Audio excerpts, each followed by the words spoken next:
Vamos falar agora de direitos reais, meus amigos. Direitos reais ou direito das coisas. É um tema que particularmente eu gosto muito, muito mesmo no direito civil. Aliás, é o meu tema favorito. Muito bem, direitos reais, né?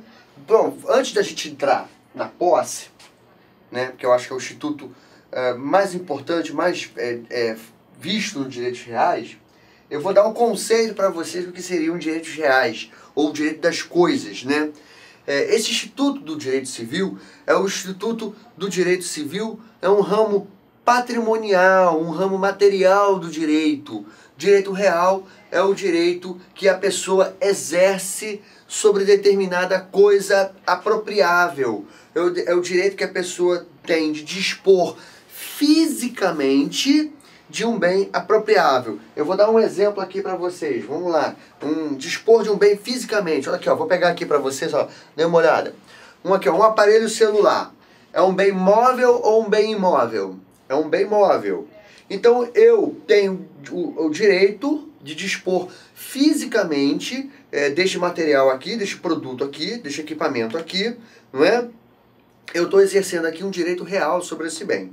Ok? Então nós temos os bens móveis e os bens imóveis. Então o direito real é o ramo do direito civil que estuda em normativa, né, a atuação da pessoa sobre um determinado bem, né, o direito que a pessoa tem de exercer fisicamente, dispor fisicamente de um determinado bem. É o domínio da pessoa sobre um determinado bem. Ok, meus amigos? E aí nós temos aqui posse.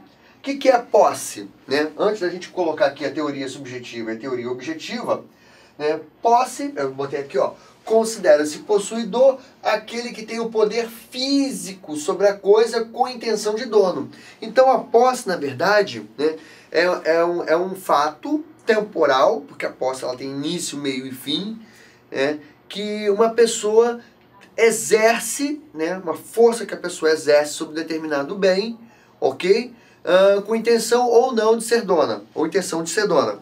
Vamos lá, olha aqui, peguei esse celular aqui, esse celular é meu, então eu estou exercendo a posse sobre ele. Mas se eu pegar o meu celular e emprestar esse celular para vocês, olha aqui, ok, pega aqui o celular, ok? Vocês estão recebendo esse celular agora e vocês estão na posse desse celular, ok? Então vocês estão exercendo domínio físico sobre esse bem aqui. E aí eu chego para você e falo assim, meu querido aluno aí que está assistindo aí nosso programa aqui, nosso material no Foco da OAB, devolve o celular para mim. E aí você pega o celular, eu venho aqui, pego ele da sua mão e coloco ele aqui no meu bolso, ó. Pronto, tá de volta aqui no meu bolso, maravilha. Então eu voltei a exercer o domínio físico sobre esse bem. A posse ela é transferível, senhores. A posse ela pode estar com uma pessoa e depois pode estar com outra pessoa. Tá ok, meus amigos? Então a posse é um domínio. É um domínio fático, porque na verdade ele deriva de um fato. Ok? Você pode converter isso juridicamente. Nós vamos falar mais adiante aí sobre a aquisição da propriedade, que pode ser através da uso capião. Aí eu botei aqui, posse, teoria subjetiva, considera-se possuidor aquele que tem o poder físico sobre a coisa com intenção de dono. Assim, exige-se dois elementos para a caracterização do possuidor, corpus e ânimos. Teoria subjetiva. Teoria objetiva. Considera-se possuidor aquele que tem conduta de dono, não importando ânimos, ou seja, apenas corpus, ok? O ordenamento jurídico brasileiro, consoante se infere no artigo 1196, acolheu a teoria objetiva, ok? Teoria objetiva é a que é acolhida no nosso ordenamento jurídico brasileiro. Vamos lá. Posse direta é exercida por aquele que tem a coisa em seu poder. Ó, tá aqui, tá comigo, ó. Posse direta. Maravilha? Possuidor indireto é aquele que tem um dos poderes inerentes à propriedade, mas não está com a coisa em seu poder no momento. Qual é o exemplo disso? Vou lá, vou repetir para vocês. Possuidor indireto é aquele que tem um dos poderes inerentes à propriedade, mas não está com a coisa em seu poder. Exemplo, proprietário de um bem que aluga ou transfere a posse, né, direta ao locatário, conservando para si a posse indireta, pois pode dispor da mesma e reivindicá-la. Então, no contrato de aluguel, eu alugo o meu apartamento para você, você é o possuidor direto e eu sou o possuidor indireto. Por quê? Porque eu sou o proprietário. E se eu sou o proprietário, eu posso reaver a minha posse a qualquer tempo. Ok? Eu posso, encerrando o contrato, eu falo assim, olha, eu não vou renovar o contrato, ok? O apartamento retorna para mim. Ok? Ou até mesmo, ao longo do contrato, eu posso denunciar o contrato e aí você, né, sai do imóvel. Ok? Maravilha, meus amigos? Com posse. Quando duas pessoas têm a posse, né, e o Flávio Tartucci até cita duas ou mais pessoas, têm a posse de um bem sobre o mesmo título, ok? Então, o conceito de composse, quando duas pessoas têm a posse de um bem sobre o mesmo título. São compossuidores, por exemplo, irmãos que alugam um imóvel de veraneio para passar um feriado com suas famílias. Então, se dois irmãos, cada um com suas famílias, alugam um imóvel para que ambas as famílias viajem nas férias, eles são compossuidores daquele imóvel naquele momento. A posse, meus queridos amigos, ela pode ser classificada em justa ou injusta, ok? Justa é aquela posse que não tem nenhum vício na sua aquisição. Gravem sempre isso. Posse justa é aquela posse em que não há nenhum vício na sua aquisição. E posse injusta será injusta quando ela for, aí eu botei a classificação, clandestina, violenta, precária. Vamos entender? Muito bem, então está falando aqui, posse justa é aquela que é desprovida de vícios, e posse injusta. Posse injusta será sempre quando for, clandestina. O que é a posse clandestina? Posse clandestina, meus amigos, é aquela que é feita às escondidas, na calada da noite, sem que ninguém veja. Aquela posse, quando a pessoa tem ciência de que aquele bem tem proprietário, e aí, no escuro, à noite, sem que as pessoas percebam, sem ninguém ao redor, ele invade aquele local, ele toma aquilo ali de forma irregular, nós temos o que a gente chama de posse clandestina. Clandestina. E a posse violenta? A posse violenta é aquela posse que é obtida pelo uso da força física ou até mesmo pela ameaça. Então qualquer tipo de força violenta, seja ela força física, coação, né, a força psicológica, o terror, o medo, obtida por meio de medo ou mesmo ameaça, nós temos aí a posse violenta. A posse violenta também está classificada nas modalidades de posse injusta. Por fim, nós temos a posse precária. O que é a posse precária? A posse precária ela é muito curiosa. As doutrinas elas costumam nos ensinar sobre a posse precária da seguinte forma. Posse precária é aquela que originalmente ela surgiu como uma posse de boa-fé. Olha que legal. E aí depois ela se tornou uma posse precária. Vamos imaginar, vou pegar aqui meu celular, meu aparelho celular novamente para vocês, hein? Olha só, vejam bem. Vamos imaginar que esse aparelho celular aqui não fosse meu, fosse de vocês aí, meus queridos amigos que estão nos prestigiando, que estão nos assistindo aí no Foco na OAB. Vamos imaginar que esse celular é seu. Ele é teu, não é meu não. Não é do Manso, não é do Gustavo. Vamos lá. E aí eu chego para você e falo assim, meu amigo, você me empresta o seu celular? E você de muito bom grado vai lá e pega e me dá o seu celular. Emprestou meu celular, seu celular para mim. Aí eu, poxa, olha, muito obrigado, tá? Vou guardar ele aqui com muito carinho. Ó, peguei o celular aqui e coloquei. Pronto. Ó, maravilha. Show de bola. Passado um tempo, você chega pra mim e fala assim, Manso, olha só, lembra aquele celular que eu emprestei pra você? Pô, tô precisando dele, cara. Devolve aquele celular pra mim, vai, faz esse favor. Ah, que celular? Não, comigo não. Ah, sim, claro! O celular que você me emprestou. Tá aqui, inclusive, olha só. Pô, mas eu posso ficar com ele mais uma semaninha? Eu juro, semana que vem eu devolvo ele pra você. Ok? Pode ser? Tá aqui, ó. Beleza? Mais uma semana passou, você encontrou. Gustavo, por favor, eu preciso do aparelho celular. O celular está com você. Me devolve esse celular. Me devolve esse celular. Aí eu falo, cara, eu esqueci o celular em casa. Mas olha só, espera só um minutinho que eu vou lá em casa rapidinho. Eu vou pegar o telefone celular e vou dar o celular para você. Passa tempo, passa tempo, passa tempo. E aquilo vai ficando, vai ficando, vai ficando, vai ficando. Aquela enrolação e o celular, ó, comigo. Ok? Então a posse precária, na verdade, ela começa como uma posse justa e ela se torna uma posse injusta quando o proprietário do bem reivindica o bem e ele não é atendido. Se a gente for fazer uma analogia a alguns institutos aqui, por exemplo, a posse clandestina, ela é comparada, por analogia, ao crime de furto, okay? Porque a pessoa se apropriou de um bem sem que ninguém percebesse. A posse violenta, ela é comparada, por exemplo, no direito penal, ao crime de roubo. Por quê? Porque houve emprego de força física, arma de fogo ou ameaça. E a posse precária, aqui meus amigos, olha, a posse precária, ela é comparada, né, feita analogia à posse precária ao crime de apropriação indébita, porque você entregou de boa fé e eu me recusei a devolver o bem que é seu. Ok, meus amigos? Beleza? Deu para entender o instituto aqui da posse injusta? Aí eu coloquei aqui, a posse também é classificada como posse de boa fé e posse de má fé.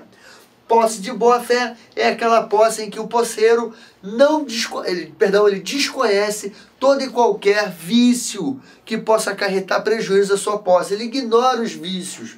Eu até coloco uma questão nas minhas provas muito interessante, que um cidadão ele entra num determinado imóvel e não há nada que diga que aquele imóvel era de alguém. Absolutamente nada.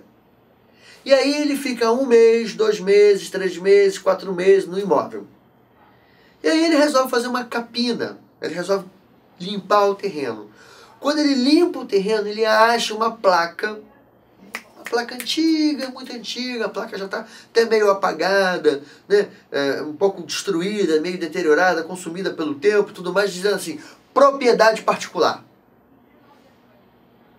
Ora, aquela placa não estava no seu devido lugar. Então ele não conhecia aquela placa, ele desconhecia aquela informação e entrou inocentemente naquele bem. Então, mesmo assim, nós temos aí uma posse de boa fé. Na posse de má fé, o posseiro tem conhecimento da existência do vício e ainda assim o posseiro adentra o imóvel. Um exemplo, se eu vejo um terreno e esse terreno tem um muro, olha, presume-se que alguém construiu esse muro, então tem um proprietário. Se eu vejo um terreno e esse terreno tem, por exemplo, uma cerca de arame farpado, aquela cerca não brotou. Alguém colocou, instalou aquela cerca ali.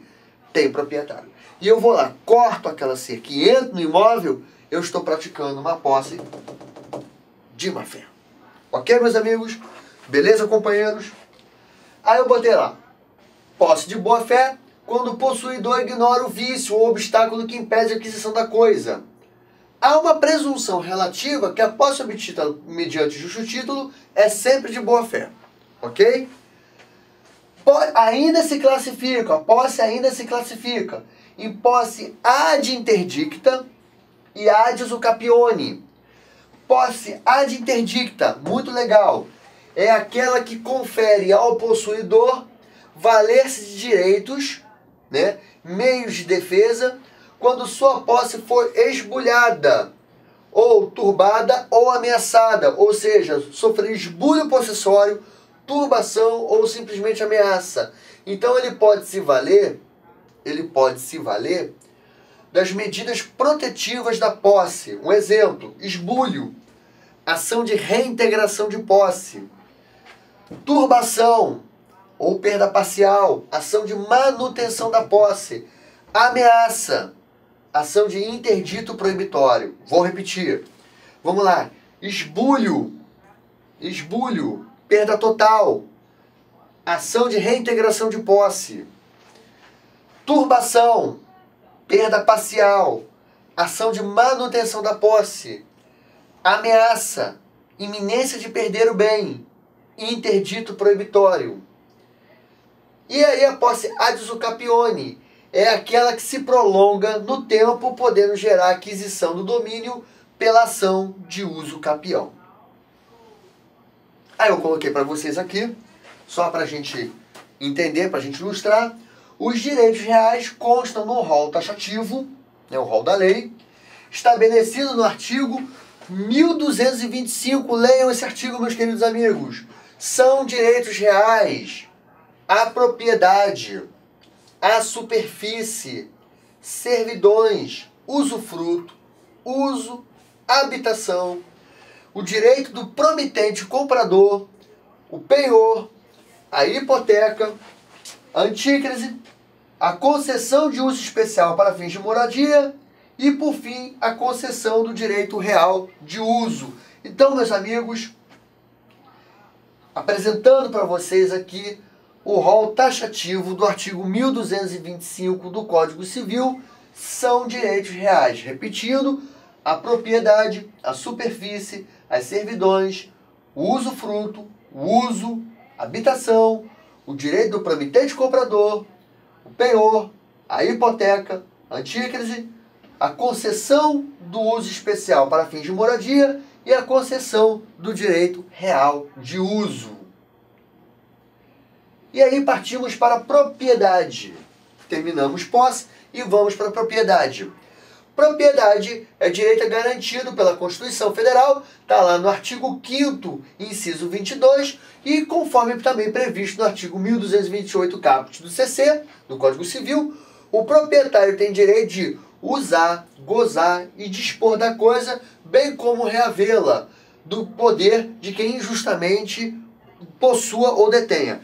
Eu tenho uma brincadeira, meus amigos, eu não sei se eu vou poder colocar aqui, vamos ver se a gente consegue aqui colocar. Eu sempre falo o seguinte, vocês querem gravar, né? Vocês querem gravar os atributos da propriedade? Vamos ver se a gente consegue fazer esse negócio aqui legal aqui. Vamos lá. Vou ver se eu consigo colocar aqui para vocês.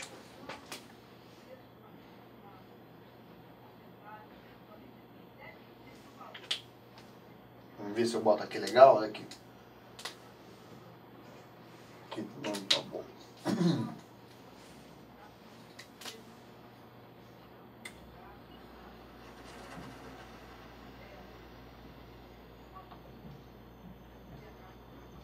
Ok.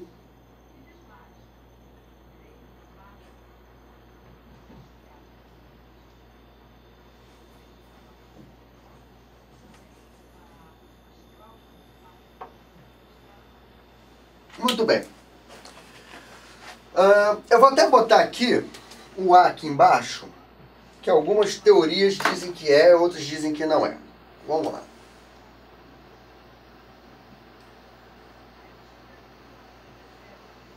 Bom, como eu falei para vocês, propriedade, né?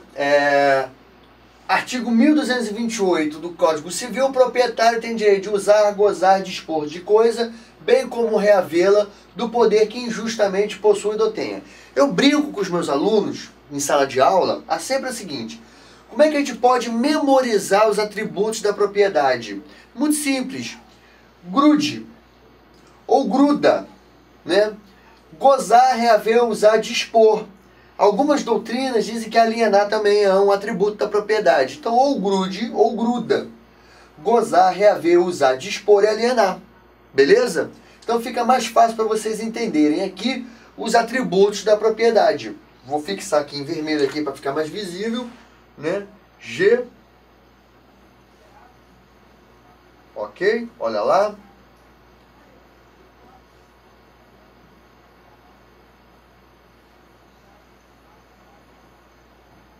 Espero que vocês estejam conseguindo enxergar. Ok? Espero que esteja bom para vocês aí. Então, quando a gente fala aqui, ó, Tá lá a regra do 1228 do Código Civil, usar, gozar, dispor da coisa bem como reavê-la, é o caput do artigo. E aí eu botei aqui, são atributos da propriedade, grude, ou gruda. Gozar, reaver, usar, dispor e alienar são os atributos da propriedade. Beleza, meus amigos? E aí eu coloquei aqui, ó, atributos da propriedade, aqui esse macetezinho legal pra gente memorizar pra prova. Direito de gozar, fruir, ius fruendi. Direito de reivindicar, reivindicato. Direito de usar, ius utendi. Direito de dispor, ius abutendi. Ok? Então esses são os atributos, né? Gozar, reivindicar, usar e dispor. E eu botei em ordem aqui, né? Eu botei aqui para ficar mais fácil. Gozar, reaver, usar, dispor. E algumas doutrinas, elas mencionam aí também alienar o bem, vender o bem, que é um atributo da propriedade, não da posse. Ok, meus amigos? Beleza? Espero que isso aí tenha ajudado aí a memorizar. Fica aí a dica aí gravada aí pra vocês aí, vocês têm aí o vídeo aí, entendeu? E aí fica muito legal, fica melhor pra gente poder visualizar. Ok? Opa, fiz besteira aqui. Pronto, voltamos. Vou apagar aqui, ok? Pra gente não atrapalhar aqui o quadro. Prontinho, maravilha. E aí eu botei lá, percepção dos frutos. Percepção dos frutos. Frutos, tudo aquilo que é produzido pela coisa, sem que a mesma perca suas características, qualidade, quantidade ou mesmo se deteriore. Então, tudo aquilo que é produzido pela coisa, sem que ela mesma perca sua qualidade, quantidade ou mesmo se deteriore, é o que a gente chama de fruto. Fruto no direito civil. Classificam-se em frutos naturais, todo fruto que advém da natureza. Fruto industrial, todo aquele fruto que mesmo vindo da natureza passou pela mão do homem, foi processada. Por exemplo, você tem ali plantação de laranja. Se você colhe aquelas laranjas, industrializa aquilo ali na forma de suco, bolo, torta, doce, geleia de laranja, então você industrializou aquele fruto. Aquele fruto é natural, mas ele passou a ser um fruto também industrializado. E fruto civil, o que é fruto civil? Fruto civil são os rendimentos oferecidos pela coisa. Um exemplo, eu tenho um carro e eu possibilito que você trabalhe naquele veículo como transporte. Vamos lá, táxi, Uber, enfim, carro de aplicativo de um modo geral. Então, o dinheiro que você ganha deste veículo, você repassa uma parte para mim, é o fruto civil. Eu tenho um apartamento, o apartamento é meu bem. Eu alugo o apartamento para você. Uma vez que eu alugue o apartamento para você, né, o valor daquele aluguel é o meu fruto civil, ok? Os frutos se dividem, vou passar para cá aqui para vocês visualizarem melhor. Vamos lá. Frutos pendentes, os frutos são divididos também em frutos pendentes. O que é o fruto pendente? Fruto pendente é aquele fruto que ainda não nasceu, aquele fruto que ainda está sendo gerado, não pode ser colhido ainda. Fruto percebido. O fruto percebido é aquele fruto que já nasceu, ele já se desenvolveu e de algum modo ou a natureza expulsou ou ele caiu. Fruto percebiendo. Percebiendo não é a mesma coisa que percebido, senhores.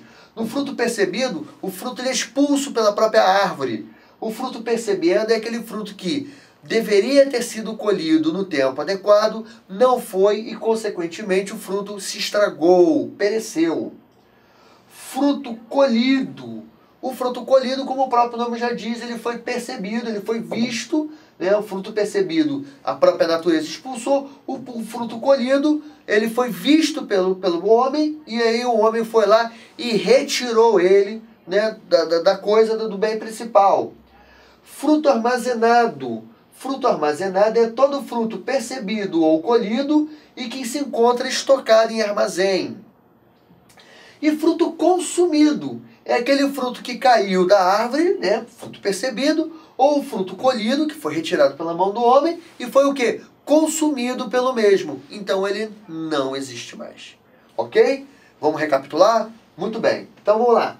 Fruto pendente, ok? Fruto pendente não nasceu ainda, ou está desenvolvendo, não pode ser colhido.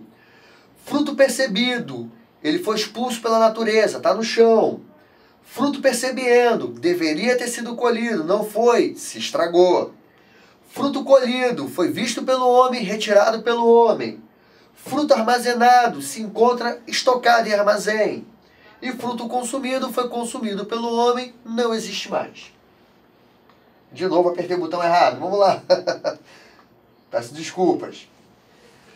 Benfeitorias, meus amigos. O que são benfeitorias?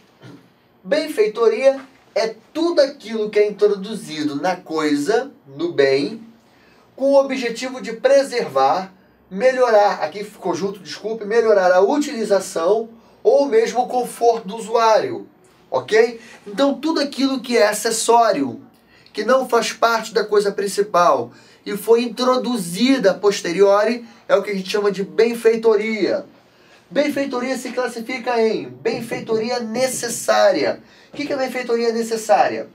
É aquela que é indispensável para a conservação do bem. Vamos dar um exemplo de benfeitoria necessária? Reforço na parede. Se eu não fizer um reforço, essa parede vai cair. E se essa parede cair, ela vai comprometer toda a estrutura aqui dessa sala. Então, é uma benfeitoria necessária. Ok? Benfeitoria útil. Melhora a utilização da coisa. Vamos imaginar que eu tivesse um problema de locomoção. Para eu chegar aqui, eu precisei de uma rampa. Então, a rampa facilitou a utilização desse bem. Eu só consegui chegar nessa sala porque eu tinha uma rampa de acesso para mim. Ok? Um exemplo. Uma única luz aqui no teto não vai ser suficiente para que vocês possam enxergar o monitor, não é? Então vamos melhorar aqui, vamos botar mais pontos de luz? Vamos. Então se a gente coloca mais pontos de luz, nós temos aí uma benfeitoria útil. Ela melhora a utilização. E benfeitoria voluptuária são aquelas que são de mero lazer, de mero deleite. São benfeitorias apenas para o conforto das pessoas. Numa casa, por exemplo, uma piscina, sinuca, né? Deixa eu ver aqui, uma sauna, tudo isso são benfeitorias voluptuárias, são benfeitorias que são feitas apenas para o conforto do seu usuário, ok? A obra ela não vai deixar de existir se não tiver piscina. Ok, vamos lá. Propriedade plena. Quando o proprietário mantém consigo todos os poderes mencionados, aqueles poderes lá que eu falei, aqueles atributos. Propriedade ali ela vai ser plena e restrita, né? Se ele tiver consigo, né, o poder de gozar, reaver, usar, dispor e até alienar.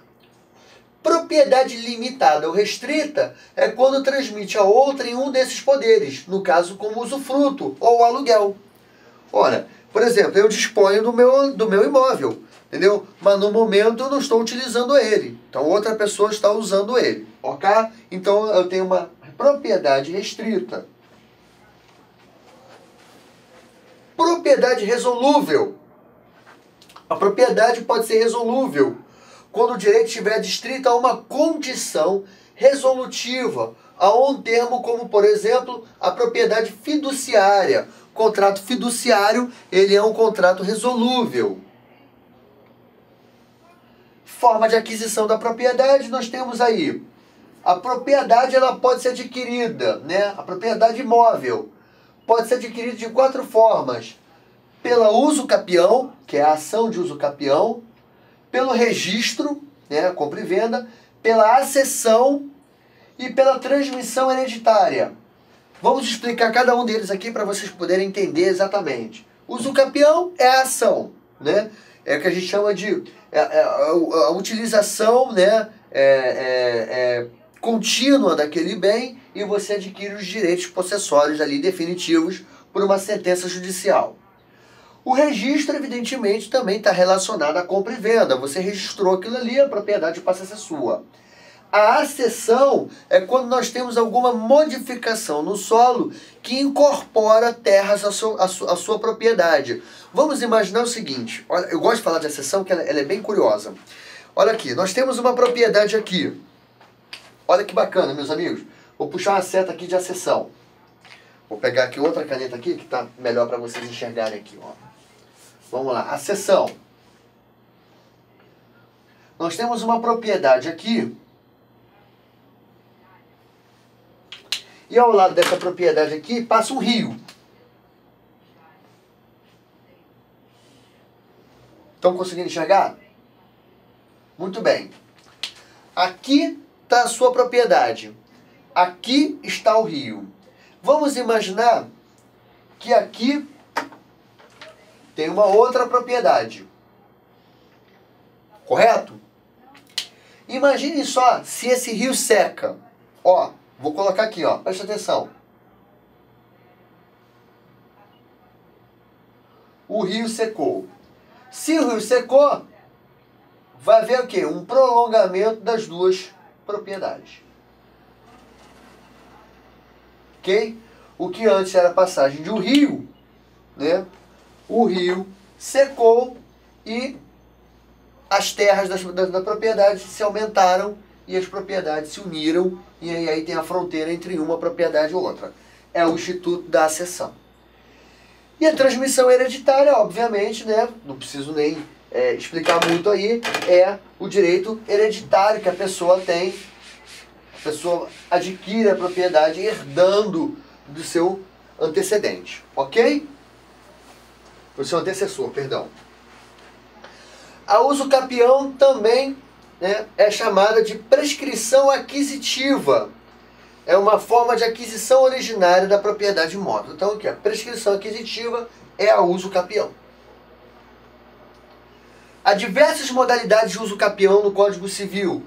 Primeira, usucapião extraordinária, usucapião ordinária, especial, também chamada de constitucional, e usucapião familiar. Vamos entender isso? Vamos lá. Usucapião ordinária, né, tá lá no artigo 1242 do Código Civil. A posse por 10 anos, ininterruptos, posse de boa-fé e com justo título. A usucapião extraordinária é justamente o oposto. Você não tem o justo título.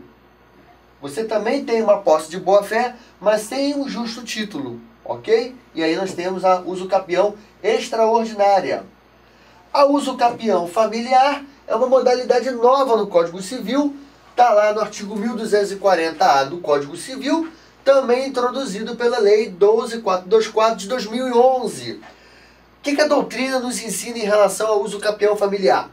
Aquele que exercer por 2 anos, ininterruptamente e sem oposição, posse direta com exclusividade sobre imóvel urbano com até 250 metros quadrados, cuja propriedade divida com ex-cônjuge ou ex-companheiro, que abandonou o lar, utilizando para sua moradia ou de sua família, adquirir-lhe-á o domínio integral, desde que não seja proprietário de outro imóvel urbano ou rural. Então vamos imaginar o seguinte, você tinha uma propriedade, ok?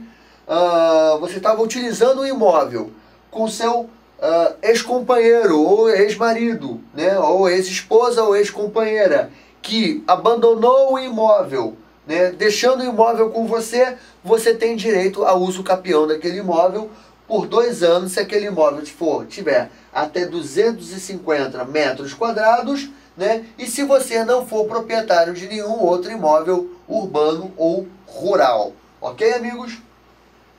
A perda da propriedade, né? Nosso instituto, nosso direito civil, ele nos coloca, nos leciona que a propriedade é perpétua, portanto, o não uso acarreta em sua perda. A perda da propriedade ocorre, vamos lá, meus amigos, primeira, pela alienação, que eu botei lá para vocês ali, que é um dos atributos da propriedade, a venda.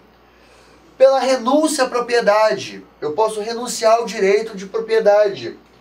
Pelo abandono da mesma, eu posso abandonar aquela propriedade. Pelo perecimento ou destruição da propriedade, eu perdi a propriedade porque ela simplesmente desabou. E pela desapropriação da mesma. Então eu perdi aquela propriedade em razão de alguma utilidade pública. Direito de vizinhança são regras previstas para evitar ou solucionar eventuais litígios sobre pessoas vizinhas. São regras que versam sobre uso anormal de propriedade, árvores limítrofes, passagem forçada, passagem de cabos e tubulações, águas e limite de prédios e direito de tapagem. Eu costumo ensinar para os meus alunos de graduação que o direito de vizinhança ele se resume em uma regra básica, muito tranquila, que eu chamo de regra dos 3 S's. O que é a regra dos 3 S's? Ó, regra dos 3 S's. Ok? Não sei se está sendo possível vocês enxergarem com essa caneta. Vou colocar com azul, acho que com azul vai ficar melhor aqui. Para a gente entender o direito de vizinhança com mais ênfase, eu coloco aqui para vocês que eu chamo de regra dos 3 S's. Ó, regra dos 3 S's. Saúde, sossego, segurança.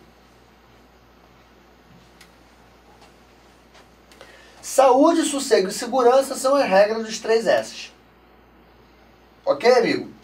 Saúde, sossego e segurança é a regrinha básica dos 3 S's. Então é a regra que está diretamente relacionada ao direito de vizinhança, no qual esses são os institutos que são tutelados pelo direito de vizinhança. Vou apagar aqui para a gente poder visualizar melhor. Vamos lá. Condomínio. Ocorre o condomínio quando 2 ou mais pessoas, é praticamente a mesma teoria da composse, né, que a gente falou ainda há pouco. Quando 2 ou mais pessoas forem titulares do domínio de uma coisa.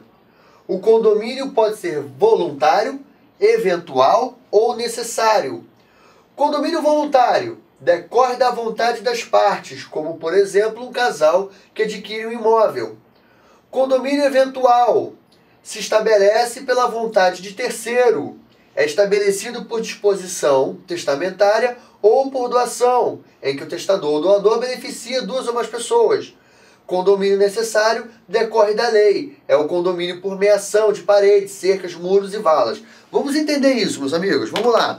Condomínio, quando 2 ou mais pessoas forem titulares do domínio. Ok, maravilha. Um prédio, por exemplo, é um condomínio. Condomínio voluntário decorre da vontade das pessoas, como, por exemplo, um casal que adquire imóvel. Eu adquiri um imóvel com a minha esposa, com a minha namorada, com a minha companheira, né? Então, nós dois compramos um apartamento, aquele apartamento está em condomínio. Um condomínio eventual se estabelece pela vontade do terceiro, né? Claro, é um ato estabelecido por disposição testamentária ou por doação. Vamos lá. O meu pai doou um apartamento e colocou aquele apartamento em meu nome e no nome da minha irmã. Ok? Então aí nós temos aí um condomínio eventual porque foi a vontade dele. E o condomínio necessário, não tem para onde escapar. Decorre da lei, o condomínio necessário, né, é a meação, ele acontece pela meação de paredes, cercas, muros e valas.